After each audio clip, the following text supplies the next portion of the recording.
क्या पता कल हम लोग उठे कि नहीं उठे, नींद इतनी गहरी हो जाए। यूरोप के अंदर चलने वाली जो ये व्यवस्था है वो गलत है या परिस्थिति के अनुकूल है? परिस्थिति के अनुकूल है। दुनिया में कोई भी समाज हो, अगर वहां सेक्स रेशो गड़बड़ है, इट मीन्स वहां विवाह की व्यवस्था नहीं चलेगी। अगर वो व्यवस्था चलेगी तो वे विचार के साथ चलेगी। तुम मिश्री की डली बन जाओ कि मैं दूध बन जाता हूँ, कि तुम मुझ में घुल जाओ।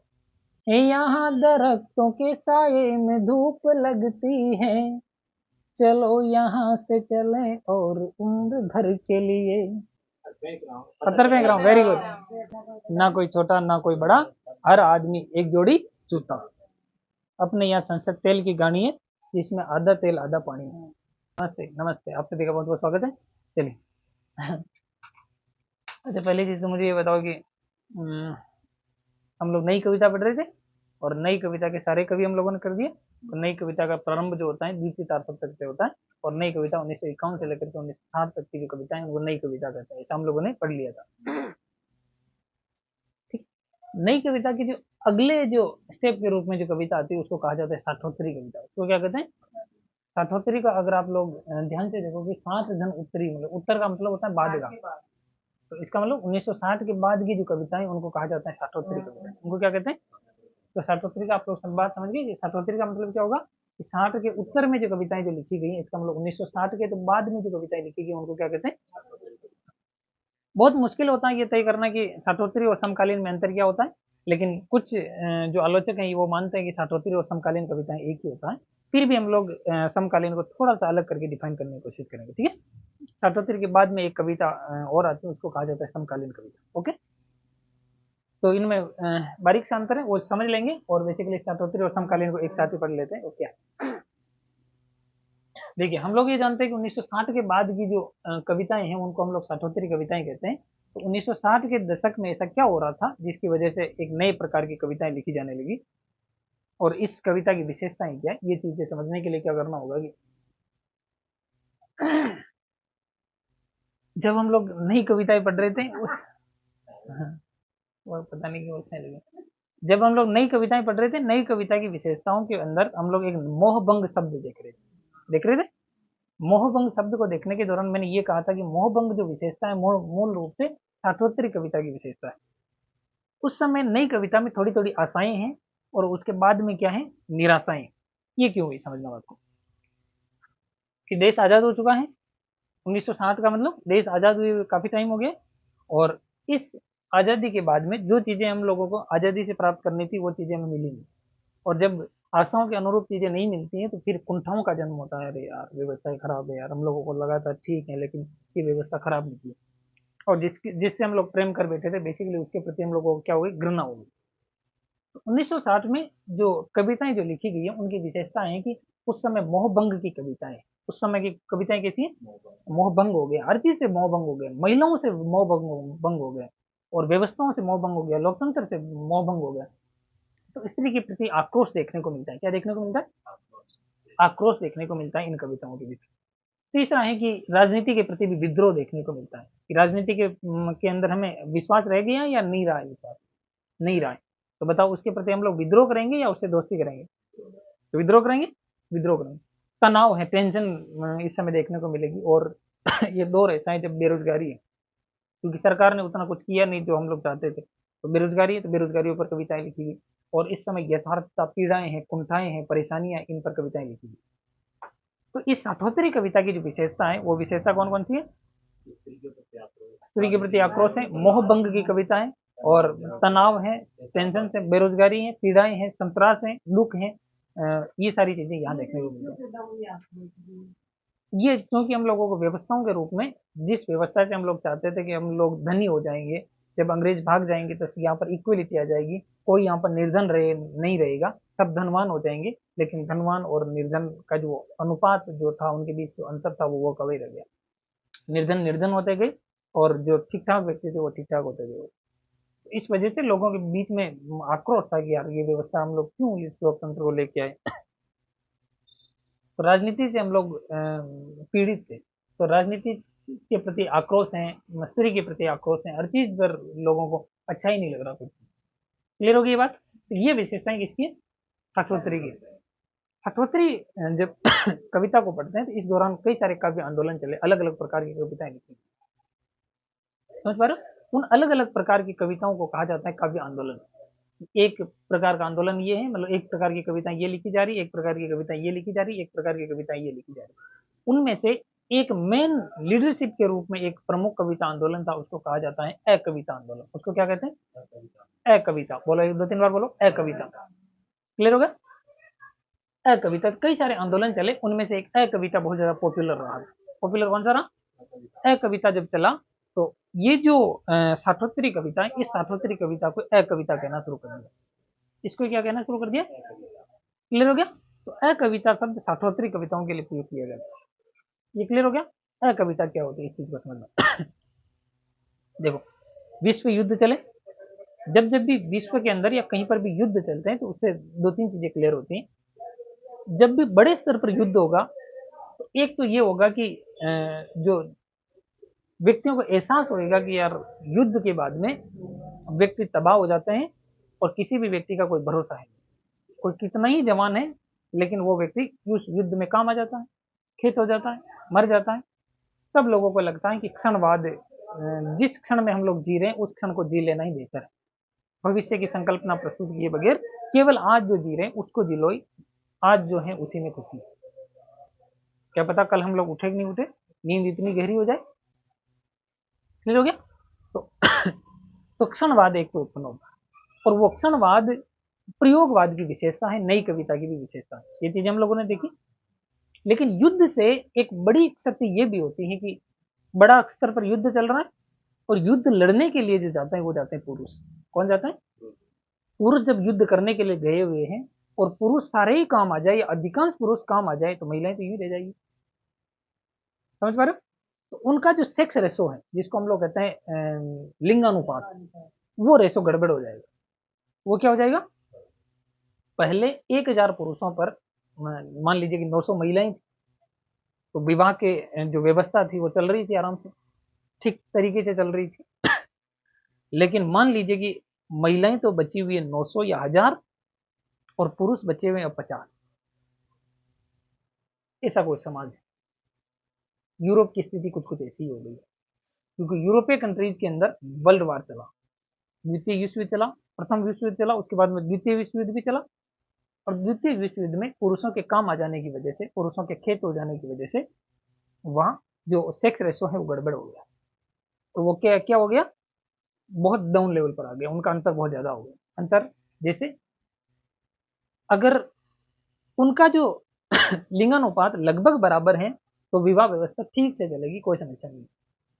लेकिन जब लिंगानुपात गड़बड़ हो जाएगा, ऐसे में कोई सा भी समाज हो उसके अंदर विवाह की व्यवस्था चली नहीं सकती। दुनिया में कोई भी समाज हो, अगर वहां सेक्स रेशो गड़बड़ है, इट मीन्स वहां विवाह की व्यवस्था नहीं चलेगी। अगर वो व्यवस्था चलेगी तो वे विचार के साथ चलेगी। कैसे चलेगी? वो अनैतिकता वहां पैदा हो जाएगी। एक पुरुष है, महिलाएं तो खूब है, चारों ओर देखे, जिधर भी देखे, क्योंकि जो नेचर के द्वारा जो हमें प्रदत्त जो हमारा शारीरिक संरचना है उसकी एक उसके अंदर एक हंग्रीनेस है, उसकी एक भूख होती है। उस भूख को मिटाने के लिए हर व्यक्ति में एक दौड़ होती है। समझ पा रहे हो? तो अपने शरीर को संतुष्टि प्रदान करने के लिए एक महिला और पुरुष का साथ होना जरूरी है। ऐसे महिलाओं की संख्या बहुत ज्यादा है, पुरुष कम है।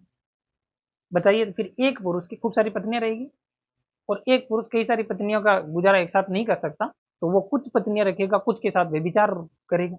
ऐसा होगा? बहुत आम आम सी बात है, बहुत बड़ी खास बात है नहीं। तो यूरोपीय कंट्रीज में ये बहुत सामान्य बात हो गई कि वहां अनैतिक समस्याएं उत्पन्न हो गई। कौन सी समस्या उत्पन्न होगी? अनैतिक। जिन चीजों को, जिन मूल्यों को हम, जिन परंपराओं को हम लोग मानते आ रहे थे कि राम जी थे, राम जी की एक पत्नी थी, अब बताइए कि यूरोप के अंदर एक व्यक्ति के एक पत्नी व्यवस्था चलेगी या व्यभिचार के साथ खूब सारी और अनैतिक समस्याएं चलेगी? अनैतिक समस्याएं चलेगी क्योंकि वहां सेक्स रेशो गड़बड़ है। क्लियर होगी बात? तो जिस परिवेश में ये सब घटनाएं आम हो जाएगी, सामान्य हो जाएगी, उस परिवेश में जो कविताएं लिखी जाएगी वो भी ऐसी कविताएं लिखी जाएगी, अनैतिक कविताएं। जहां अनैतिकता की भरमार पड़ी हुई है वहां अनैतिक कविताएं लिखी जाएगी। तो यूरोप के अंदर एलन जीन्स नामक एक अच्छा लेखक हुआ, कवि हुआ है। एलन जीन्स, उसका नाम क्या है? एलन जीन्स, उसी को एलन गिन्स भी कहा जाता है, एलन गिन्सबर्ग भी कहते हैं। वो एलन गिन्सबर्ग ने ऐसी अनैतिक कविताएं लिखी, खूब सारी कविताएं ठीक है, लेकिन उनका विषय क्या है? ये अनैतिक समाज। और उसने बड़े धूमधाम से लिखा, उसे कोई टेंशन नहीं है, क्योंकि चारों और दो चीजें हैं, उसी को तो कभी उकेरेगा अपनी कविताओं में। और यूरोप की ऐसी कविताएं उसने लिखना शुरू कर दिया। ऐसे में हमारे बंगाल में भी एक ऐसा तबका मौजूद था जो किसी न किसी वे में या तो उनसे कनेक्टेड हो गया होगा, उनके पास या अखबार के माध्यम से उन्हें जानकारी मिल गई होगी, और बंगाल वाले एरिया से एक किताब निकली, उसको कहा जाता विजप। उसको क्या कहते हैं? विजप। और विजप नामक किताब के अंदर 3 कवियों की प्रमुख कविताएं मौजूद थी उसमें, 3 मेनली कविता इसके अंदर। वी का मतलब होता है विमल, वी का मतलब क्या होता है? गंगा प्रसाद विमल, वी का मतलब क्या है? गंगा प्रसाद विमल। जय का मतलब होता है जगदीश चतुर्वेदी, जगदीश जगदीश गुप्त अलग है, जो नई कविता में पढ़ा था, ये जगदीश चतुर्वेदी। ओके। प का मतलब होता है परमार, श्याम परमार। तो और प का मतलब क्या होता है? श्याम परमार, परमार, प का मतलब परमार। तो एक ऐसा ग्रंथ निकला, और उस ग्रंथ के अंदर ऐसी कविताओं की भरमार है। तो भारत में भी धूम मच गई ऐसी कविताओं की, जिसके अंदर अनैतिकता की, अनैतिक बातें जिनको समाज स्वीकार करने से मना करता है, ऐसी कविताएं उसके अंदर लिखी हुई। समझ पा रहे हो? आप कभी, आपको इस पर सर्च करके कभी देखना, राजकमल चौधरी के नाम से कुछ कविताएं ढूंढना। उन कविताओं को आपको पढ़ने में आपको लगेगा यार सिर भारी भारी हो गया है, ऐसी कौन कविताएं लिखेगा। पढ़ने में भी जैसे शर्म आती हो, ऐसी कविताएं राजकमल चौधरी ने लिख डाली। समझ पा रहे हो? ऐसे मुद्रा राक्षस नामक एक व्यक्ति हुआ, उसने भी लिखी खूब सारी कविताएं। तो ऐसी कविताएं लिखना शुरू किया। बात समझ पा रहे हो? तो ये सातोत्तरी जो कालखंड है, इस सातोत्तरी खंड के अंदर जो कविताएं लिखी गई, उनके अंदर अनैतिकता, उनके अंदर क्या है? अनैतिकता है। उनके अंदर यौन उन्मुक्तता है, कि यौन के बारे में जब कविताएं लिखी जाएगी, उन्मुक्त होकर के, स्वच्छंद होकर के कविताएं लिख रहे हैं, मस्ती से कविताएं लिख रहे हैं, यौन उन्मुक्तता है उनके अंदर। क्या है? तो यौन के अंदर विरोध कर रहे हैं यौन का, या यौन को उन्मुक्त भाव से लिख रहे हैं? उन्मुक्त भाव से लिख रहे हैं। तो यौन उन्मुक्तता सातोत्तरी कविता की एक विशेषता है। क्लियर हो गया? ध्यान रखना, आपको विशेषताओं से प्रश्न पूछे जाए तो आपको ध्यान रखना, यौन उन्मुक्तता किसकी विशेषता है? क्लियर? प्राचीन मूल्य हैं, हमारी प्राचीन मान्यता है, परंपराएं, उनको तोड़ दिया या उनको मान रहे हैं ये लोग? तोड़ दिया उनको, तो त्राहिमाम करने लगे हमारे मूल्य। और इन्होंने अनैतिक मूल्यों का सहारा ले लिया। अनैतिकता यहाँ देखने को मिलती है। एक इसी को कहा जाता है अस्वीकार्य का दर्शन। इसको क्या कहा जाता है? अस्वीकार्य का, कि जिसको हम लोग स्वीकार नहीं करते, जिसको हम लोग स्वीकार करते हैं, अनैतिकता को हम लोग स्वीकार नहीं करते, या हमारा समाज स्वीकार नहीं करता। तो जिस चीज को हमारा समाज स्वीकार नहीं करता है, उस चीज को इन्होंने स्वीकार कर लिया, ऐसा कहा कि ये यही दर्शन है हमारा। इन्होंने क्या कहा? अनैतिकता का दर्शन है और अस्वीकार्यता का दर्शन। क्लियर हो गया? इतनी बातें स्पष्ट होगी? तो इससे एक भाव ये निकलता है कि किसी भी परिवेश में अनैतिक घटनाएं होना उसके परिवेश पर डिपेंड करती है कि वहां की परिस्थिति क्या है। हम लोग किसी भी व्यक्ति को ये नहीं कह सकते आप अनैतिक हो, या जब उसके आसपास का परिवेश ही कुछ ऐसा है तो फिर वो वैसा ही होगा। यूरोप के अंदर चलने वाली जो ये व्यवस्था है, वो गलत है या परिस्थिति के अनुकूल है? परिस्थिति के अनुकूल है, उसको हम लोग गलत नहीं ठहरा सकते। तो वहां का समाज का ढांचा ही ऐसा है कि अब वहां ऐसी व्यवस्थाएं मौजूद है। क्लियर होगी? चलो, यूरोप के अंदर एलन जीन्स नामक एक व्यक्ति हुआ है, और एलन जीन्स के बाद में जैसे भारत के अंदर बंगाल वाले एरिया में विजप नामक एक ग्रंथ निकला है। क्या निकला है? विजप नामक एक ग्रंथ निकला, और विजप नामक ग्रंथ में विमल, गंगा प्रसाद विमल, जैसे जगदीश चतुर्वेदी, और पैसे परमार, श्याम परमार, और अ कविता का जो प्रवर्तक है, अ कविता की शुरुआत करने वाला कोई व्यक्ति है, तो उसका नाम है श्याम परमार। उसका नाम क्या है? समझ पा रहे हो? तो ये जो सातोत्तरी कविता है, वो अ कविता के लिए रूढ़ हो गए हैं। ये शब्द किसके लिए रूढ़ हो गया? सातोत्तरी कविता, अ कविता के लिए। अ कविता और सातोत्तरी कविता लगभग एक ही होता है, ऐसा कहा जाने लगा बाद। क्लियर हो गया? ये बात समझ में आई? फोटो को बाहर निकालो, निकलना नहीं उनको। इनको बाहर क्यों बनाया अगर अंदर खाने के लिए? जीभ अंदर है, ओट बाहर है, इसका मूल कुछ कारण तो रहा होगा। तो ओटों को अंदर नहीं लेना है, और जीभ को भी ज्यादा बाहर ही नहीं लटकाना।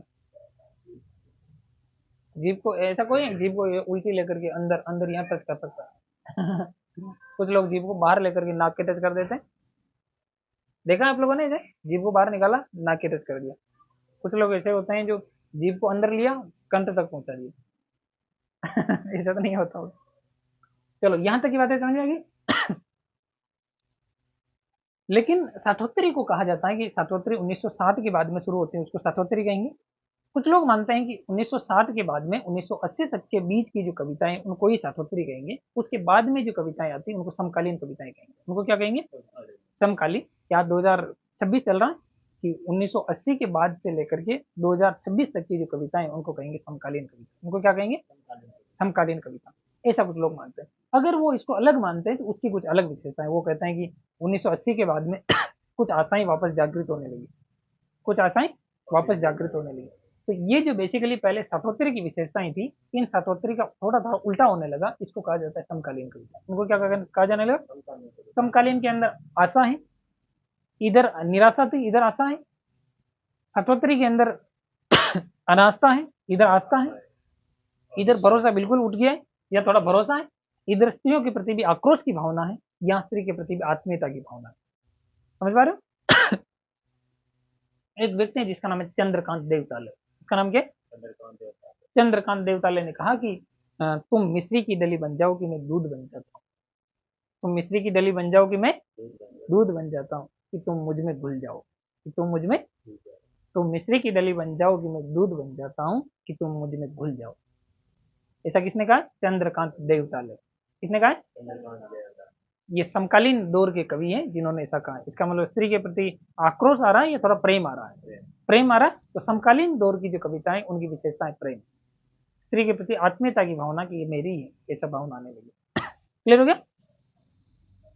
जबकि साठोत्तरी के अंदर तो मामला गड़बड़ हो गया पूरा पूरा तो साठोत्तरी में तो गड़बड़ चल रहा था कुछ समय के लिए। ये वाली बात क्लियर हुई? अब एक कविता तो एक आंदोलन है। एक कविता जैसे कुछ खूब सारे आंदोलन चले, उन आंदोलनों का हम लोगों को नाम याद रखना है, उनके प्रवर्तक कौन है, उनकी स्टार्टिंग करने वाला व्यक्ति कौन है, उनका नाम याद रखना है। समझ पा रहे? तो ऐसे एक है जिसका नाम है एक कविता, उसका नाम क्या है?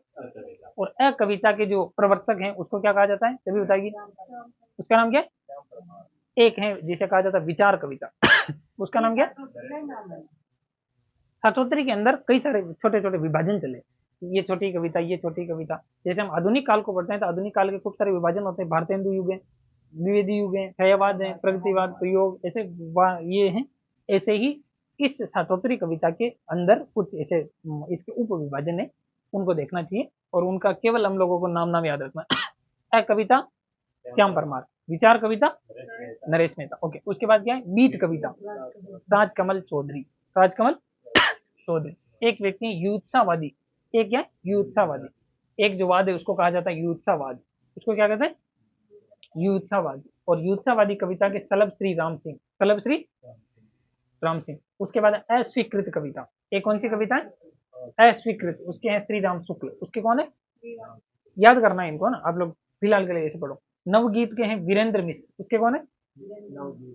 वीरेंद्र मिश्र, वीरेंद्र मिश्र। उसके बाद सनातनी सूर्योदय कविता, सनातन सूर्योदय कविता, उसके हैं वीरेंद्र जैन। उसके कौन है? एक है सांप्रतिक है, उसके श्याम नारायण सांप्रतिक के। ठीक है, दो तीन में याद करवा देता हूँ। देखो सांप्रतिक में तो आपको ऐसे नजर आ रहा है कि सांप्रतिक तो श्याम प्रतीक। क्लियर हो रहा है? श्याम प्रतीक बोलो वापस, श्याम प्रतीक श्याम नारायण, श्याम प्रतीक श्याम नारायण। जब यहाँ शाम प्रतीक ही लिखा हुआ तो यहाँ शाम ही लिखा हुआ, ये तो आपको याद हो गया। उसके बाद में सनातन सूर्योदय कविता। सनादय आप लोगों ने एक रविंद्र जैन की कविताएं सुनी होगी। बालकांड है, इस बालकांड को, सुंदरकांड को इनको गाते हैं एक व्यक्ति, उनका नाम है रविंद्र जैन। जैसे आप लोग रामायण को सुनोगे तो रामायण के बीच बीच में जो सवैये दोये जो आते हैं उनको कौन गाते हैं? एक व्यक्ति है जिसका नाम है रविंद्र जैन। कौन है? रविंद्र जैन ने उन सारी को गाया है तो रामायण तो हमारी सनातनी परंपरा है, उस सनातनी परंपरा को रविंद्र जैन ने गाया। किसने गाया? यह रविंद्र जैन नहीं है, यहाँ जैन तो है लेकिन ये थोड़ा वीरेंद्र जैन। ये कौन सा है? तो सनातनी वीरेंद्र जैन, सनातनी जैन। कैसे मान लीजिए जैन है जो सनातन धर्म को मानते हैं, जैन का दो जैन वीरेंद्र जैन। याद हो जाएगा, बहुत आसान है ये, टफ नहीं है। उसके बाद में एक है अस्वीकृत, इसका नाम क्या है, ये याद हो गया। एक का नाम है अस्वीकृत। देखो श्री राम भगवान है, श्री राम भगवान ने जब सीता माता को लेके आए थे, उसके बाद में किसी धोबी के कहने पर उस सीता माता को त्याग दिया था, अस्वीकार कर दिया था, अस्वीकृत कर दिया था। श्री राम ने किया था अस्वीकृत, सीता माता को अस्वीकृत कर दिया था। तो अस्वीकृत कविता श्री राम शुक्ल, श्री राम शुक्ल, शुक्ल का मतलब चांदनी रात, चांदनी रात में मान लीजिए उसको सीता को दूर जाकर के लक्ष्मण जी छोड़ आई। याद हुआ, थोड़ा थोड़ा याद हुआ, ये भी याद हो गया इसका मतलब। चलो एक है जिसको कहा जाता है युत्सावादी, एक का नाम क्या है, युत्सा का मतलब होता है युद्ध की इच्छा, युत्सा का मतलब क्या होता है, युद्ध की इच्छा। और युद्ध की इच्छा किस में होगी, जसवीर सिंह, मान सिंह, प्रताप सिंह, ऐसे वो सिंह होंगे, वही तो लड़ाई लड़ते थे, समझ पा रहे। युद्ध की इच्छा किनकी होगी, कोई सिंह होगा उसकी होगी। और इनका नाम है तलब श्री राम सिंह, तलब श्री, तो राम सिंह, तो राम सिंह मान लीजिए कि जयपुर वाले राम सिंह है, और राम सिंह को युद्ध की इच्छा हुई, जयपुर वाले राम सिंह को पिंक सिटी बनाया उन्होंने, तो राम सिंह को क्या इच्छा हुई, युद्ध की, युद्धवादी राम सिंह, युद्धवादी जयपुर के राम सिंह, तलब श्री राम सिंह। क्लियर हो गया, कितनी सारी याद होगी। और बीट है, और कमल पे बैठ करके किसी ने बीट कर दी, ऐसे मान लीजिए बीट, राजकमल चौधरी, राजकमल राजकमल राजकमल राजकमल चौधरी, राजकमल, याद हो जाएगा। बीट कविता, बीट कविता, तो ये जो अकविता टाइप की जो कविताएं होती है, इन्हीं को कहा जाता है बीट कविता, इन्हीं को क्या कहा जाता है, अकविता, एंटी पोइट्री। कि जैसे एक तो होती है कविता, और कविताओं जैसी कविताएं लिखते हैं हम लोग, प्रेम की इनकी कविताएं, और ऐसी कविताएं न लिख करके एंटी पोइट्री लिख दे। एंटी का मतलब होता है विरोधी, जिसमें गलत गलत बातें ठोंकते हैं उसके अंदर, उसको क्या कहा जाता है, कविता। तो वो जो बेसिकली बीट जो कविता है उसके हैं राजकमल चौधरी, उसके कौन है, और ये नरेश मेहता है, वो विचार कविता, ये कौन है। तो 1 2 3 4 5 6 तो आपको याद हो गए, अब तो 3 ही बचे हुए, 6 आपको याद हो गए। देखो ये कौन सी है, सांप्रतिक श्याम नारायण, हो गया, सांप्रतिक श्याम नारायण। उसके बाद सनातन है वीरेंद्र जैन, जैन है, जैन सनातन धर्म है तो जैन। उसके बाद में अस्वीकृत, और अस्वीकृत श्री राम, तलब श्री राम सिंह, हाँ श्री राम, ये श्री राम शुक्ल है, सलब श्री राम सिंह किसमें आएगा, सिंह आएगा, वो युद्धवादी में, ओके, युद्धवादी राम सिंह, बीट कमल, राजकमल, वेरी गुड। कविता श्याम परमार, ये तो हम लोग विजय पैसे परमार, श्याम परमार यहाँ से याद कर लेंगे, तो ये श्याम परमार। विचार है नरेश मेहता है, एक है नवगीत है वीरेंद्र मिश्र है। देखो सनातन में तो क्या आएगा, ये भी वीरेंद्र है, और ये नवगीत है, ये सनातन, सनातन आ जाए जहां तो जैन आएगा, और नवगीत आ जाए वहां पर वीरेंद्र मिश्र आएगा, ठीक है, मिश्र, नवगीत वीरेंद्र मिश्र, नवगीत, नवगीत वीरेंद्र, क्या आसान है, बहुत आसान सी, इतना आपको याद हो जाएगा, बाकी आप लोग कनेक्ट कर दोगे, आपको मिलाने के लिए दे दिया जाए तो कर लोगे। चलो आगे चलते हैं। अब साठोत्री और समकालीन के कुछ कवि हैं जो महत्वपूर्ण कवि है, उन महत्वपूर्ण कवियों की महत्वपूर्ण रचनाओं का आप लोगों को पता होना चाहिए, उसके बाद में आपका सिलेबस समाप्त हो जाएगा, पूरी कॉपी कंप्लीट हो जाएगी, समझ पा रहे हो, ओके चले पढ़ते। पहला व्यक्ति है, उसका नाम है धूमिल, उसका नाम क्या है, सुदामा पांडे, इसका नाम क्या है, सुदामा पांडे धूमिल। कौन सी लाइन है, अच्छा आपके पास पहले लिखी हुई, हाँ तो ये मैंने यहाँ लेकर किया ना, कहीं लिखी हुई है यहाँ, अभी आ जाएगी, चलो सुनो। तो सुदामा पांडे धूमिल, और धूमिल की रचनाएं आपको पता होना चाहिए, धूमिल, और धूमिल ने राजनीति पर ऐसे ऐसे तंज कैसे ऐसे व्यंग्य किए, इन्होंने एक रचना लिखी है जिसका नाम है संसद से लेकर के सड़क तक, संसद से, और उसके बाद में कल सुनना मुझे, संसद से लेकर सड़क तक, कल सुनना मुझे, सुदामा पांडे का प्रजातंत्र, 3 रचनाएं, वापस बोलो, संसद से लेकर सड़क तक, कल सुनना मुझे, सुदामा पांडे का प्रजातंत्र, प्रजातंत्र। देखो इसको याद कैसे करेंगे, कि धूमिल है, सुदामा पांडे धूमिल, एक तो सुदामा पांडे के नाम से आएगी रचना, सुदामा पांडे का प्रजातंत्र, ओके, और धूमिल है, इसका मतलब धूल है, वहां पर धूमिल होगी, धूल है। और एक सड़क है जो धूल होगी। संसद से लेकर के सड़क तक पूरा पूरा धूल है, मामला चौपट हो रहा है। संसद से कल सुनना मुझे, सुदामा पांडे का प्रजातंत्र। संसद से लेकर सड़क तक कल सुनना मुझे, सुदामा पांडे का प्रजातंत्र। याद हो जाएगा, कितने आसान है कि संसद से सड़क तक कल सुनना मुझे, संसद से सड़क तक कल सुनना मुझे, सुदामा पांडे का प्रजातंत्र। याद हो जाएगी, संसद से सड़क तक। जैसे संसद से सड़क तक आएगी, संसद से सड़क है जो पूरी सड़क, सड़क कैसी होगी, संसद से लेकर के सड़क तक पूरी पूरी धूमिल होगी। सड़क कैसी होगी, धूमिल। और उस पर बात करने के लिए कौन आएगा, कुछ सुदामा पांडे आएगा, और उसको लोग सुनेंगे, कल सुनना मुझे, मैं आऊंगा इस सड़क पे बात करना कि धूमिल कैसे हुई। मान लिया, लिंक हुआ। संसद से लेकर सड़क तक कल सुनना मुझे, सुदामा पांडे का। डबी एक भी बार बोलती नहीं है। इसको एक्टिव पार्टिसिपेट करने से क्या होगी, चीजें याद होगी, ये बुका खाना नहीं है। एक्टिव पार्टिसिपेट करोगे, एक्टिव पार्टिसिपेट का मतलब होता है कि मास्टर बता रहा है, उसके बाद मास्टर ने जो कुछ भी कहा, मैंने कहा क्या है क्या है, कहते आप लोग बोलना शुरू कर दिया। फिर मैंने वापस बुलाया तो बोलना शुरू कर दिया। जब तक मैं नहीं कह रहा हूँ तब तक नहीं बोल रहा, लेकिन मैंने पूछा कि कौन कौन सी है, ऐसे कहते आप लोग वापस बोलना शुरू कर दिया। इसका मतलब, इसको कहा जाता है एक्टिव पार्टिसिपेटिंग करना। और जो व्यक्ति एक्टिव पार्टिसिपेट क्लास में जितना करेगा उतना ही ज्यादा उसका माइंड में जो चीजें हैं लंबे समय तक याद रहेगी। समझ रहे हो। और आप लोगों के पास तो मौका है एक्टिव पार्टिसिपेट करने का।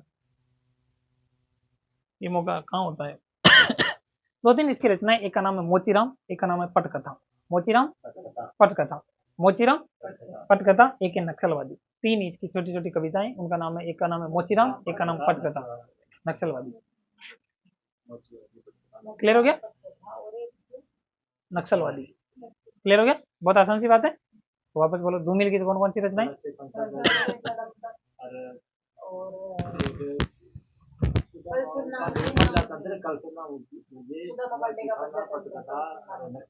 वेरी गुड, हो गया यार, कितनी आसान सी। और इन्होंने कहा कि संसद के बारे में लिख रहे, तो संसद से लेकर के सड़क तक ये लिख रहे। तो इन्होंने कहा कि एक तो इन्होंने कहा कि हम अपने यहाँ संसद तेल की गाड़ी है, अपने यहाँ संसद क्या, अपने यहाँ संसद तेल की गाड़ी है, जिसमें आधा तेल आधा पानी है, जिसमें आधा तेल। ये किसने कहा है, सुदामा पांडे धूमिल ने कहा है। समझ पा रहे हो, अगर ये आपको दे दिया जाए तो आप लोग कर दोगे कि अपने यहाँ संसद तेल की घानी है, इसमें आधा तेल आधा याद हो गया। बताओ, राज व्यवस्था पर कितना बड़ा व्यंग्य किया है, कर दिया, मेल जोड़ है इसके अंदर। तो इसकी बताओ, ईमानदारी है कि स्वार्थवादी था, मिक्सिंग ही चल रही है, ऐसा इन्होंने कह दिया। यहाँ न कोई छोटा न कोई बड़ा है। धूमिल ने क्या कहा, न कोई छोटा न कोई बड़ा, हर आदमी एक जोड़ी जूता है। हर आदमी कि अपने यहाँ लिखा हुआ है ना कोई छोटा ना कोई बड़ा है, हर आदमी एक जोड़ी जूता है। क्लियर हो गया कि जैसे जूता होता है, जूता न छोटा होता है न बड़ा होता है, बराबर होता है। 8 नंबर इस पेयर में 8 नंबर, तो इस पेयर में 8 नंबर आएगा। तो उन्होंने कहा कि ये जो समानता है, हर व्यक्ति छोटा बड़ा कुछ भी नहीं होता, अमीर गरीब कुछ भी नहीं होता, सब बराबर है। और इसके लिए इन्होंने नया प्रतीक दिया, नया उपमान दिया। क्या दिया, ना कोई छोटा ना कोई बड़ा, हर आदमी एक जोड़ी जूता। क्लियर हो गया, किसने कहा ये, धूमिल ने कहा, वेरी गुड। तो आपको धूमिल धूमिल पूरा याद हो गया। एक व्यक्ति है जिसका नाम है लीलाधर जगुड़ी। लीलाधर, अब ये पुरुष है एक महिला, ये आप लोग ढूंढना देगा। लीलाधर जगुड़ी, इसका नाम क्या नाम है इसका, लीलाधर जगुड़ी। अब देखो, लीलाधर है, इसका मतलब लीला को धारण करता है, लीलाएं करता है, भांत भांत की लीला करता है। तो लीलाधर जगुड़ी, 2-3 बार बोलो, लीलाधर जगुड़ी। और लीलाधर लीलाएं करता है। क्या करता है, ओके, तो ये लीलाएं करता है। क्या करता है, जब लीलाएं करेगा तो मैं ऐसे कह सकता हूँ कि ये लीला, इसकी जो ये जो नाटक करता है वो नाटक जारी, नाटक। तो ये क्या करता है, नाटक करता है और नाटक जारी। जगुड़ी मतलब गुड़ रही है अब तक, इसके नाटक गुड़ रहे हैं अभी। इसके नाटक गुड़ रहे हैं अभी तक। तो लीलाधर, लीलाधर जगुड़ी, तो लीलाधर की लीला गुड़ रही है अभी तक, इसका मतलब नाटक जारी है, नाटक याद हो जाएगा। लीलाधर जगुड़ी नाटक जारी, हाँ हाँ। ओके, दो आपको याद हो गए। धूमिल की तो कौन कौन सी है, संसद से सड़क सर कल सुनना मुझे, सुदामा पांडे का, वेरी गुड। और मोचीराम पटकथा नक्सलवादी, वेरी गुड। और इधर लीलाधर जगुड़ी नाटक, डबी नाटक, नाटक जारी है। किसका नाटक जारी है? लीलाधर जगुड़ी, लीलाधर जगुड़िया टपुड़ी। ओके, उसके बाद एक व्यक्ति है जिसका नाम है कैलाश वाजपेयी। उसका नाम क्या है? कैलाश वाजपेयी। ट्रिक ट्रिक मैंने अभी नहीं बताई।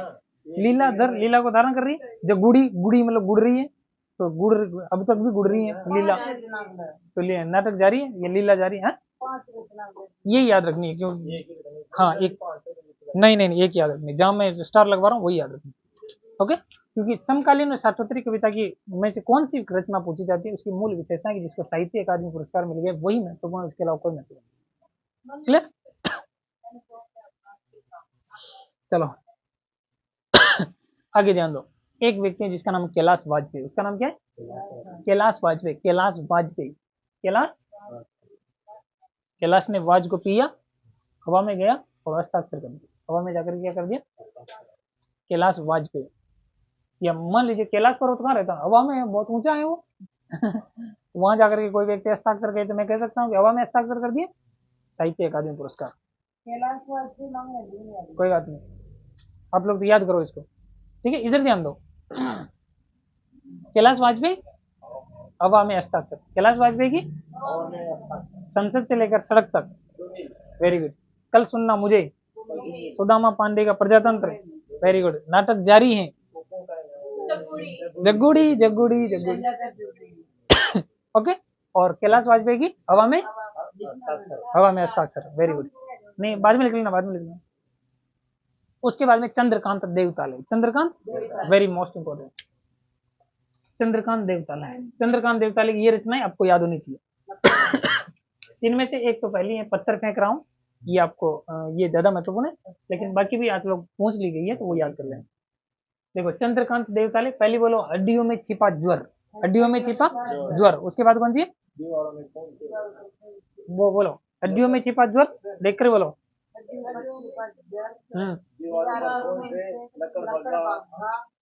लकड़ बग्गा हंस रहा है, पत्थर फेंक रहा हूँ, याद हो गया? ओके, यहाँ तक याद करना। हड्डियों में छिपा ज्वर, दीवार पर खून से,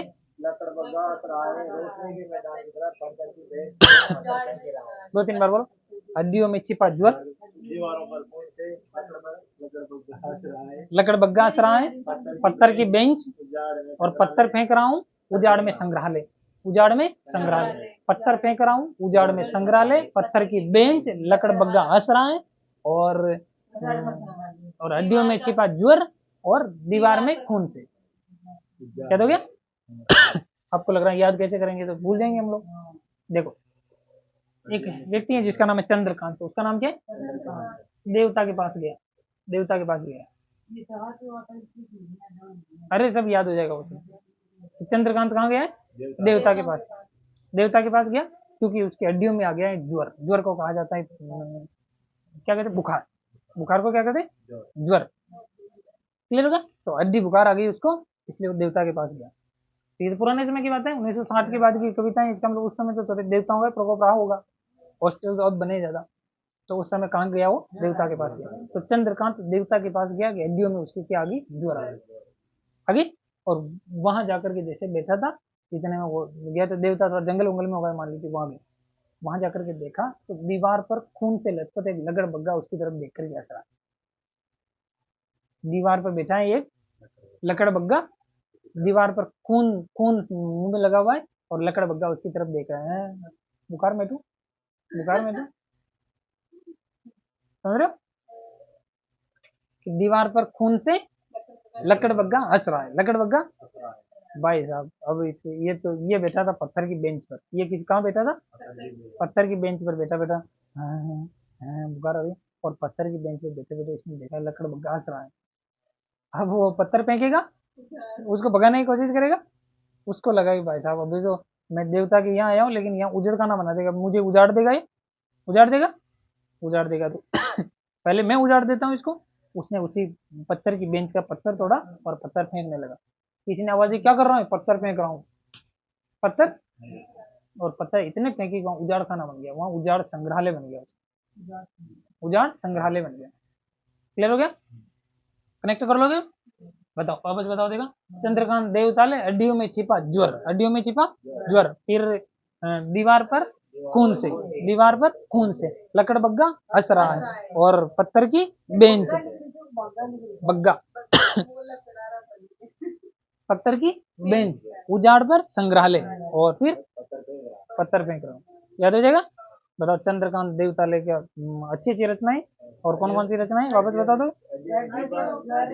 हड्डियों में छिपा ज्वर, दीवार पर कौन से, लकड़ बग्गा हंस रहा है, पत्थर की बेंच, उजड़ संग्रहालय, पत्थर फेंक रहा हूँ, वेरी गुड। और पत्थर की बेंच पे बैठा है, तोड़ तोड़ के पत्थर फेंक रहा हूँ। याद कर लोगे? इसको छिपा दोगे तो बाकी याद हो जाएगी। तो पत्थर फेंक रहा हूँ, ये किसकी रचना है? कन लकड़ बग्गे की। लकड़ बग्गा किसकी रचना? याद कर लोगे? इसी चंद्रकांत देवताले ने कहा था कि तुम मिस्री की डली बन जाओ कि मैं दूध बन जाता हूँ। इसी ने कहा था कि तुम मिस्री की डली बन जाओ कि मैं क्या बन जाता हूँ? दूध बन जाता हूँ। समझ पा रहे? तुम मिस्री की डली बन जाओ कि मैं दूध बन जाता हूँ, कि तुम मुझ में घुल जाओ, कि तुम मुझ में। क्लियर हो गया? ओके। एक व्यक्ति है जिसका नाम है राजेश जोशी, एक व्यक्ति है उसका नाम क्या है? भाई साहब राजेश जोशी आ गया। मैं खुद, और मुझे पौधे लगाने का बहुत शौक है। दो पंक्तियों के बीच में पौधे लगाता हूँ। मैं क्या काम करता हूँ? दो पंक्तियों के बीच पौधे लगाता हूँ। तो पहले तो मैं मिट्टी को थोड़ा उठा पटक करता हूँ, फिर बना लगाता हूँ, मिट्टी का चेहरा हटाता हूँ ऊपर से, मिट्टी के चेहरे को यूं निकाल करके पहले उसका चेहरा देखूंगा, फिर लगाऊंगा, दो पंक्तियां बना करके उसके बीच में पौधा लगाऊंगा। क्या दोगे होगी? दो तीन, दो पंक्तियों के बीच, और पेड़ लगाता हूँ। और पेड़ क्यों लगाता हूँ? ताकि एक दिन बोलेंगे, एक दिन बोलेंगे पेड़, और मिट्टी का चेहरा हटा करके, और नए पत्ते में हंसी, और जब वो बोलेंगे फिर मैं हंसने लग जाऊंगा। ऐसे मान राजेश जोशी, और राजेश जोशी दो पंक्तियों के बीच, दो पंक्तियों के बीच, दो पंक्तियों के बीच नेपथ्य में हंसी, और मिट्टी का चेहरा, चेहरा हंसता है, मान लीजिए चेहरा हंसता है, नेपथ्य में हंसी, और एक दिन बोलेंगे पेड़, एक दिन बोलेंगे, एक दिन बोलेंगे। याद हो जाएगा? याद हो जाएगा? इसे रटते रटते याद हो जाएगा। दो याद कर लो आप तो, दो पंक्तियों के बीच एक दिन बोलेंगे पेड़, दो पंक्तियों के बीच एक दिन बोलेंगे पेड़, मिट्टी का चेहरा।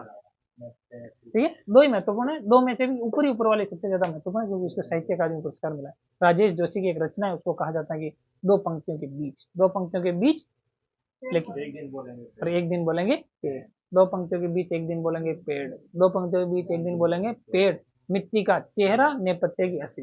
ओके, ऐसे याद कर लोगे? तो राजेश जोशी, और राजेश जोशी ने क्या लगाया? पेड़, दो पंक्तियों के बीच, और एक दिन बोलेंगे पेड़, और पानी धुल जाएगा, इसलिए थोड़ा सीधा रखिए, वो खराब हो जाएगी। उसके बाद एक व्यक्ति, उसका नाम है उदय प्रकाश कबूतर। बोलो उसका नाम क्या है? उदय प्रकाश कबूतर, उदय प्रकाश, उदय प्रकाश कबूतर, क्यों क्यों क्यों? उदय प्रकाश कबूतर, कबूतर ऐसे उड़ता है। और उदय प्रकाश कबूतर की रचना है कैसे कबूतर, अबूतर कबूतर। हो गया? सुनो कारीगर, कौन कौन सी? बहुत आसान आसान सी। कैसे कबूतर, कैसे कबूतर, कैसे कबूतर उड़ तो जा तो, कैसे खरगोश गाजर का तो, कैसे गाय दूध दुआती, कैसे घड़ी में टेम बताती। सुना? तो कैसे कबूतर किसकी रचना है? उदय प्रकाश कबूतर, उदय प्रकाश की रचना है। उदय प्रकाश की रचना कौन सी? कैसे कबूतर और अबूतर कबूतर। सुनो कारीगर। लेकिन ये रचनाएं इंपॉर्टेंट नहीं है, ये रचनाएं एक भी इंपॉर्टेंट नहीं है। सुनो, इसकी मोहनदास इसकी रचना अच्छी है, उसको पढ़ेंगे। इसकी एक रचना है, उसको ध्यान रखना आप लोग, कि वारेन हेस्टिंग्स का सांड। क्या नाम है उसका? वारेन हेस्टिंग्स का सांड, बहुत महत्वपूर्ण रचना है, स्टार लगा रखा। उसके बाद में एक है दरियाई घोड़ा, एक का नाम क्या है?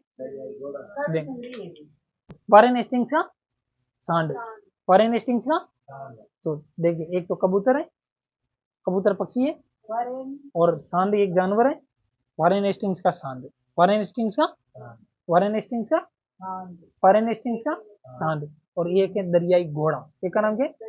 दरियाई घोड़ा। और एक है पीली छतरी वाली लड़की, JNU में प्यार हो गया था, उस पर लिखी हुई है। पीली छतरी वाली लड़की है, उस पर एक कबूतर बैठ गया है मान लीजिए, और वो पीली छतरी वाली लड़की सांड पर बैठी पहले, और फिर सांड के बाद में सांड सांड भागा नहीं ढंग से, फिर घोड़े में बैठ गई, दरियाई घोड़ा, ऐसे मान लीजिए। हो जाएगा यार, हो जाएगा, बहुत आसान से बता। चलो उसके बाद में एक व्यक्ति है जिसका नाम अरुण कमल, उसका नाम क्या है? अरुण कमल। और कमल कहाँ खिलता है? नए नए इलाके में खिलता है, तो नए इलाके में। अरुण कमल की रचना कौन सी? नए इलाके में। अरुण कमल की रचना कौन सी? नए इलाके में। नए इलाके में इसको साहित्य अकादमी पुरस्कार मिला। नए इलाके में केवल अपनी धार, नए इलाके में, एक ही याद रखना आपको, नए इलाके में। बताओ नए इलाके में किसकी रचना है? अरुण कमल। नए इलाके में केवल सबूत लेने के, याद हो गया? अरुण कमल। और कमल कहाँ खिलता है बताओ? नए इलाके में। नए इलाके में, याद हो जाएगा? Okay okay okay. उसके बाद चलो, अपनी केवल धार, अपनी केवल धार, अपनी केवल धार। इसका फोटो दूंगा मैं आपको प्रॉपर, ठीक है, चिंता नहीं करना। आगे देखो, एक व्यक्ति है जिसका नाम है ज्ञानेंद्र पति, उसका नाम क्या है? उसको ज्ञान में संशय। ज्ञानेंद्र पति है भले वो, लेकिन ज्ञान में क्या है? संशय। और वो जब ज्ञान हो जाता है तो वो आत्मा बिल्कुल संशयी आत्मा हो जाती है, हर चीज पर संशय करने लग जाता है, समझ पा रहे हो? तो उसकी किताब का नाम है संशयात्मा। उसकी किताब का नाम क्या है?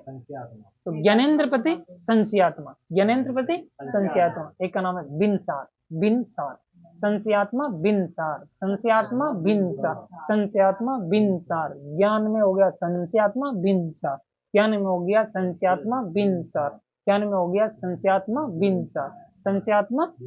याद हो जाएगा? बहुत आसान सी बात है, कोई बात नहीं, यही याद रखना,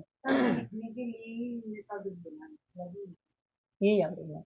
ओके, याद हो जाएगा? चलो उसके बाद में एक व्यक्ति है जिसका नाम बलदेव वंशी। उसका नाम क्या है? बलदेव के पास बल है, उसके पास क्या है? बल है। पहली रचना कौन सी इसकी देख के बताओ दे। दूसरी कौन सी? बताओ। अंधेरे के बावजूद उपनगर में वापसी कर ली। अंधेरा हो रहा था लेकिन फिर भी वो उपनगर में वापस आ गया, वापस अपने नगर में वापस आ गया। अंधेरा हो रहा है, अंधेरे के बावजूद उपनगर में वापसी हो जाना कोई कम बात है? ये कोई बलदेव होगा वही कर सकता है, बलदेव होगा वही कर सकता है, जिसके पास बल है वही कर सकता है। अंधेरे के बावजूद उपनगर में वापसी, अंधेरे के बावजूद उपनगर में वापसी, बलदेव वंशी, बलदेव वंशी, बलदेव वंशी। अंधेरे के बावजूद उपनगर में वापसी, बलदेव वंशी, बलदेव वंशी, उपनगर में वापसी, बलदेव वंशी। याद हो गया? ऊपरवाद में ज्ञानेंद्र पति, ज्ञानेंद्र पति संशयात्मा, संशयात्मा बिनसार, संशयात्मा बिनसार, संशयात्मा बिनसार। अरुण कमल, अरुण कमल नए इलाके में, नए इलाके में, नए इलाके में। धूमिल की बताओ। संसद से सड़क, संसद, कल सुनना मुझे, सुदामा पांडे का प्रजातंत्र। और इसकी कविताएं कौन कौन सी है? मोचीराम पटकथा नक्सलवादी, मोचीराम पटकथा नक्सलवादी। ओके। और कौन सा व्यक्ति? चंद्रकांत देवताले, चंद्रकांत देवताले। और चंद्रकांत देवताले कौन सी? हड्डियों में छिपा ज्वर, दीवार पर खून से लकड़बग्गा हंस रहा है, पत्थर की बेंच और पत्थर फेंक रहा है, और ये के वहां कर दिया कटा उड़ा, झाड़ में संग्रहालय कटा उड़ा कर दिया। चलो उसके बाद में एक व्यक्ति है, उसका नाम विनोद कुमार शुक्ल। उसका नाम क्या है? विनोद कुमार शुक्ल। दिख रहा है? इधर वालों को नहीं दिख रहा होगा, नहीं दिख रहा होगा तो ऐसे दिख रहा होगा, ये लिखा हुआ विनोद कुमार शुक्ल। तो विनोद कुमार शुक्ल अभी आप लोगों को अभी बहुत ज्यादा चर्चा में रहे, विनोद कुमार शुक्ल, विनोद कुमार। और विनोद कुमार शुक्ल की एक किताब है जिसको हाल ही में साहित्य अकादमी पुरस्कार मिला है, और उस किताब का नाम क्या है कि दीवार में एक खिड़की रहती थी। उसका नाम क्या है? दीवार में एक खिड़की रहती थी। तो हम लोग लेने गए थे वो किताब, दीवार में एक खिड़की रहती थी, बहुत ज्यादा महत्वपूर्ण किताब। इस किताब का, यह किताब वेरी वेरी इंपॉर्टेंट किताब है। उसका नाम क्या है? दीवार में एक खिड़की रहती थी, दीवार में एक, साहित्य अकादमी पुरस्कार मिला। किसके है? विनोद कुमार शुक्ल, विनोद कुमार शुक्ल। विनोद कुमार शुक्ल की कौन सी? दीवार में एक खिड़की रहती है, दीवार में एक खिड़की रहती है, दीवार में एक खिड़की रहती थी। और मान लीजिए दीवार में जैसे एक खिड़की रहती है, ऐसे आजकल हम लोग जो कपड़े चल रहे हैं, वो कपड़ों के अंदर, उस कमीज के अंदर भी नौकर की कोई कमीज होगी, नौकर की कमीज में भी खिड़कियां रहेगी, फटी हुई रहेगी नौकर की कमीज। एक कौन सी इसकी, दीवार में एक खिड़की रहती थी, नौकर की कमीज। दीवार में खिड़की रहती थी, नौकर की कमीज। तीसरी कौन सी है, खिलेगा तो, खिलेगा तो, बस ये रचना याद रखना इसके ऊपर वाले दो याद करो। एक का नाम है दीवार में एक खिड़की रहती थी, नौकर की कमीज, नौकर की कमीज। याद हो गया, ये उपन्यास है, ये क्या है, इन उपन्यासों को क्या, ये ऊपर वाला उपन्यास है उसको क्या मिला है, साहित्य अकादमी पुरस्कार मिला। ओके, उसके बाद में इसके कुछ काव्य हैं कि वह आदमी नया गर्म कोट पहन करके विचार की तरफ चला गया। ये हाँ, वह आदमी नया गर्म कोट पहनकर विचार की तरह चला गया, ये इनकी एक कविता है। ये क्या है इनकी, ऊपर तो क्या था, वो उपन्यास था, वो क्या था, उपन्यास था। याद हो जाएगा कौन सा उपन्यास था, दीवार में एक खिड़की रहती थी, किसकी है, विनोद कुमार शुक्ल, विनोद कुमार तो विनोद भाई है, विनोद भाई की दीवार में खिड़की है, और उसके उसके एक नौकर है, उसके कमीज में भी खिड़की है, तो विनोद भाई, उसका नाम क्या है, विनोद भाई, विनोद भाई, विनोद भाई दीवार में एक खिड़की रहती है, विनोद भाई, और खिड़की से देखता रहता है नौकर क्या कर रहा है, नौकर की कमीज, नौकर की विनोद भाई। ओके, उसके बाद में बाकी याद नहीं करना है, ये ध्यान रखना है। उसके नीचे चलो, रमेश चंद्र शाह, रमेश चंद्र शाह, रमेश चंद्र, इसकी दो किताबें बहुत ज्यादा महत्वपूर्ण आलोचनात्मक किताबें। एक को कहा जाता है छायावाद की प्रासंगिकता, एक है विश्व मिथक सरित सागर। छायावाद की प्रासंगिकता, विश्व मिथक सरित सागर, विश्व मिथक सरित सागर, विश्व मिथक सरित सागर, विश्व मिथक सरित सागर। याद हो गया, विश्व मिथक,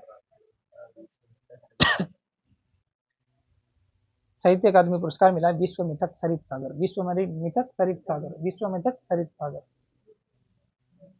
क्या दे देगा, विश्व मिथक सरित सागर, छायावाद की प्रासंगिकता, रमेश चंद्र शाह, रमेश चंद्र शाह, रमेश चंद्र शाह।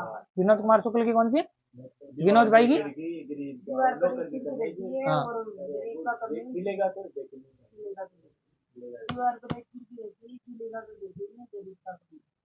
नौकर का कमीज, याद हो जाएगा। और रमेश चंद्र शाह, रमेश चंद्र शाह का छायावाद की प्रासंगिकता, विश्व मिथक सरित सागर, विश्व मिथक सरित सागर, तो सागर, तो रमेश सागर में रहता है, कौन से सागर में रहता है, सरित सागर में रहता है। क्लियर हो गया। उसके बाद में ये बहुत महत्वपूर्ण है, दुष्यंत कुमार। ये कौन है, दुष्यंत कुमार की दो रचनाएं याद रखनी, एक का नाम है धूप, साये में धूप, और एक कंठ विस्पाई। साये में धूप, एक कंठ विस्पाई। एक कंठ विस्पाई में नाटकीयता ज्यादा है, और ये साये में धूप है, साये में धूप, साये में धूप, साये में धूप है गजल। ये क्या है, गजलों का एक संग्रह, साये में धूप, साये में धूप, साये में, किसकी रचना है, दुष्यंत कुमार, दुष्यंत कुमार, दुष्यंत, दुष् मतलब बुरे तरीके से, अंत हो जाएगा दुष्यंत, और अंत कब होता है, जब विष पी लेता है तो अंत हो जाता है। एक कंठ विष पाई, कंठ में विष पी लेगा तो उसका दुष्अंत हो जाएगा, उसका क्या हो जाएगा, दुष्अंत हो जाएगा। एक कंठ विष पाई, एक कंठ विष पाई।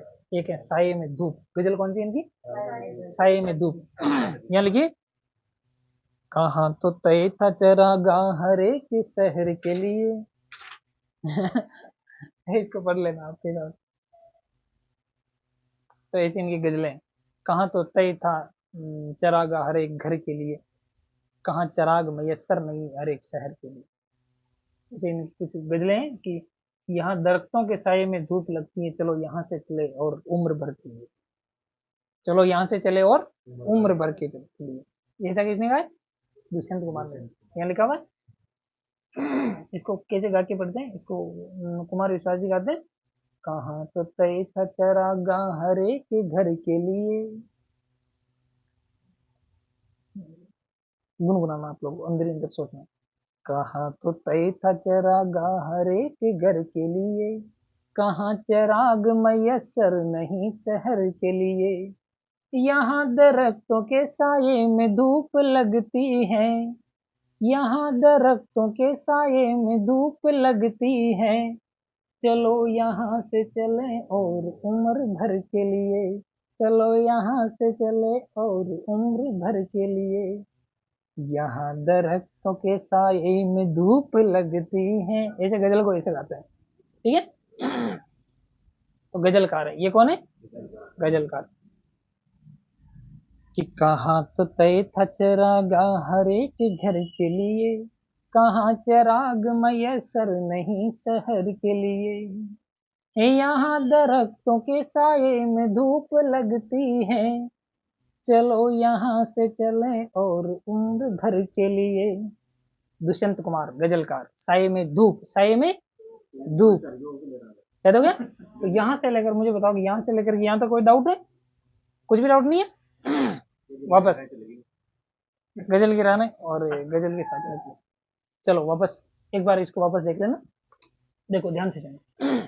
साठोत्तरी है, 1960 के बाद की जो कविता है उनको साठोत्तरी कविता कहा जाता है। क्लियर हो गया। नई कविता जो चल रही थी उस दौरान कुंठाएं जन्म ले रही थी, फिर भी उस समय आशा थी, लेकिन अब थोड़ी निराशा हो गई, बहुत घोर निराशा है। तो इसकी जो मूल विशेषताएं वो क्या है कि आजादी के बाद हम लोगों को उतना कुछ मिला नहीं, तो घोर निराशा है। नई कविता में भी निराशा है, लेकिन फिर भी उस समय थोड़ी थोड़ी आशाएं हैं, क्योंकि देश आजाद हुआ है तो बहुत ज्यादा उम्मीदें पाली तो है, थोड़ा उम्मीदों पर थोड़ा टिकेंगे तो थोड़ा कि हो सकता है मिल ही जाए। लेकिन 1960 आते आते हम लोगों को पता चल गया कि कुछ हमें मिलने वाला है नहीं, इतना कुछ गरीब गरीब होते जा रहे हैं, शोषण है जो उतना ही हो रहा है, व्यक्ति परेशान है, कुंठाएं हैं, बेरोजगारी से त्रस्त हैं, और खाने को अन्न मिल नहीं रहा है उनको। तो ऐसी जब सारी चीजें धारणाएं उनके दिमाग में बैठ गई तो उन्होंने बेरोजगारी पर लिखना शुरू कर दिया। जब समाज के अंदर बेरोजगारी है तो कभी किस पर लिखेगा? बेरोजगारी पर लिखेगा। समाज के अंदर शोषण है, समाज के अंदर कुंठाएं हैं, व्यक्ति चिंताओं से ग्रस्त है, तनाव है, तो ये सारी चीजें हमारे साहित्य में भी देखने को मिलती है। क्लियर हो गया। और इस समय अनास्था है, विश्वास है कि अनास्था है? तो अविश्वास है, अनास्था है। क्लियर हो गया। और इनको कहा जाता है मोहभंग की कविता। इसे क्या कहा जाता है? मोहभंग की कविता। ओके। उसके बाद में हम लोग ये जानते हैं कि ये जो शब्द है अकविता के लिए रूढ़ हो गया। अकविता के लिए रूढ़ हो गया, कई सारे काव्य आंदोलन चले, उनमें से अकविता चला और अकविता के लिए ये रूढ़ हो गया। अकविता और जो उत्तर जो साठोत्तरी जो है उस दोनों को एक ही मान लिया गया। कविता में बेसिकली क्या होता है? एंटी पोइट्री है, मतलब पोइट्री की तरह नहीं लिखा जाते, तो उल्टी किस्म की कविताएं लिखी जाती है, इसमें अनैतिक कविताएं लिखी जाती है, वो एंटी पोइट्री होती है। क्यों है ये? क्योंकि यूरोप के अंदर एलन जिस नामक एक व्यक्ति हैं जो इन पर लिख रहे थे। क्यों लिख रहे थे? क्योंकि वहां पर क्या है कि वहां पर अनैतिक समस्या उत्पन्न हो गई थी, सेक्स रेशो गड़बड़ हो जाने की वजह से। ओके। तो वो जैसा समाज के अंदर था वैसा उन्होंने लिखना शुरू कर दिया। वो प्रभाव हमारे भारत पर भी रहा, तो बंगाल की तरफ से एक आंदोलन चला और उस आंदोलन को कहा जाता है अकविता आंदोलन। ओके। कविता के लिए एक बड़ा ग्रंथ निकला, उसको कहा जाता है विजप।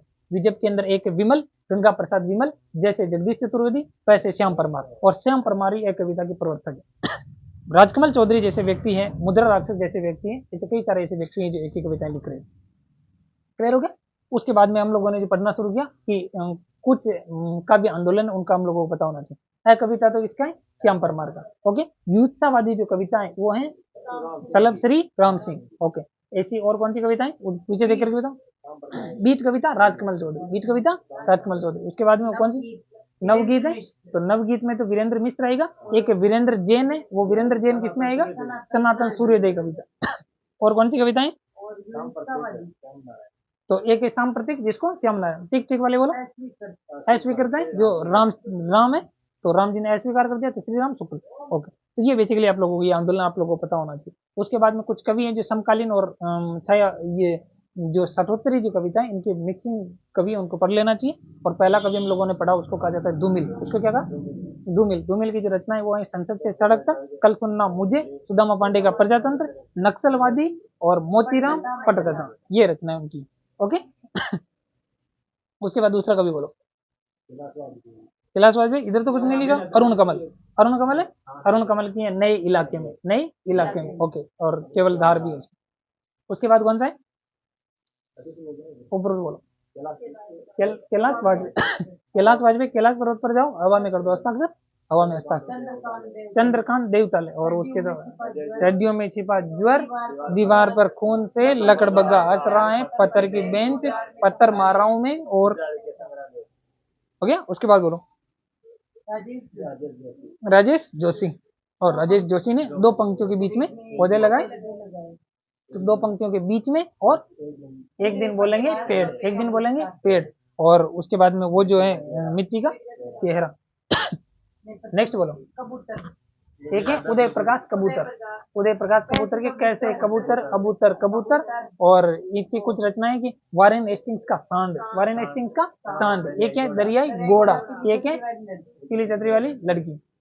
उसके बाद एक है लीलाधर जगुड़ी, और जगुड़ी गुड़ रही है जारी है, गुड़ रही है इसका मतलब जारी है, तो नाटक जारी है। लीलाधर का लीला जारी है उसकी, भाई साहब लीला, नाटक जारी। आगे बोलो, आगे कौन है? बलदेव वंशी। बलदेव वंशी के पास बल है, इसलिए वो कहाँ आ गए अपने उपनगर में, अंधेरे के बावजूद उपनगर में उसकी वापसी हो गई। ये क्या है? ज्ञानेन्द्रपति। ओके, ये ज्ञानेन्द्रपति, और ज्ञानेन्द्रपति ज्ञान है लेकिन संशयात्मा बिन सार, संशयात्मा बिन सार। आगे बोलो, विनोद कुमार शुक्ल। दीवार में एक खिड़की रहती थी, नौकर की कमीज। आगे बोलो, और कौन सी है? नया गर्म कोट पहन करके विचार की तरफ चला गया। ओके भाई, रमेश चंद्र, और रमेश चंद्र शाह ने क्या लिखा? छायावाद की प्रासंगिकता, और कौन सा सरित सागर है? विश्वमितक सरित सागर। नेक्स्ट बोलो, दुष्यंत कुमार साये में धूप एक कंठ विष पाए। साये में धूप याद हो जाएगा, इतना आसान। यहाँ से लेकर के यहाँ तक क्लियर हो गया। कहा तो तय था चरागा हर एक घर के लिए, बताओ किसकी है? बताओ किसकी है? कहाँ तो तय था चरागा हर एक घर के लिए, कहाँ चराग मयसर नहीं शहर के लिए, यहाँ दरख्तों के साये में धूप लगती है, चलो यहाँ से चलो और उम्र भर के लिए। किसकी है? और तुम मिश्री की डली बन जाओ कि मैं दूध बन जाता हूँ, नहीं, तुम मिश्री की डली बन जाओ कि मैं दूध बन जाता हूँ, चलो कि तुम मुझ में घुल जाओ। Chandrakant Deotale, very good. और एक है कि यहाँ संसद तेल की घानी है, जिसमें आधा तेल आधा पानी है, धूमिल। और कि हर आदमी एक जोड़ी, ना कोई बड़ा ना कोई छोटा, हर आदमी एक जोड़ी जूता। कौन है? धूमिल। वेरी गुड, याद हो गया। तो आप लोग इन सारी चीजों को याद करना, और आप क्लियर हो गया तो आप लोग इनको याद करना, ठीक है। ऑनलाइन वाला आप लोग भी इन चीजों को पढ़ना, सारी चीजों को याद करने की कोशिश करना, बहुत आसान सी चीज है। नोट्स जैसा लिखा हो वैसा वैसा बना लेना, जैसे कभी लिखे ऐसे कैसे उतार लेना कि सातोत्री कविता है, सातोत्री के अंदर ये चीजें हैं, उसके बाद कोई आंदोलन है और कुछ कवि, परिस्थिति आंदोलन कवि, परिस्थिति आंदोलन और कवि, खत्म। ठीक है, बाय बाय।